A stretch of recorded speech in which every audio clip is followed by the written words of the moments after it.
செய்திகள் தொடர்கின்றன.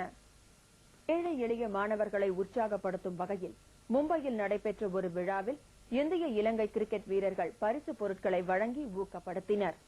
மும்பையில் ஏழை எளிய மாணவர்களை ஊக்குவிப்பதற்காக பிரபல கிரிக்கெட் வீரர் யுவராஜ் சிங் அறக்கட்டளை ஒன்றை நிறுவியுள்ளார். அதன் சார்பில் நேற்று நடைபெற்ற ஒரு நிகழ்ச்சியில் இந்திய மற்றும் இலங்கை கிரிக்கெட் வீரர்கள் பங்கேற்றனர். அப்போது மாணவர்களுக்கு கிரிக்கெட் பேட் உள்ளிட்ட ஏராளமான பரிசு பொருட்களை வழங்கினர். युवराज सिंह, जहीर खान, वो मुझे असली में दिखाई दिया. मैं बहुत खुश हूँ. बहुत युवराज सिंह ने मुझे साइकिल दिया. मैं बहुत खुश हूँ. இந்த விழாவில் பொதுமக்களும் பங்கேற்று சிறுவர் சிறுமிகளை உற்சாகப்படுத்தினர். இத்துடன் செய்திகள் நிறைவடைந்தன. மீண்டும் செய்திகள் இரவு 7:30 மணிக்கு.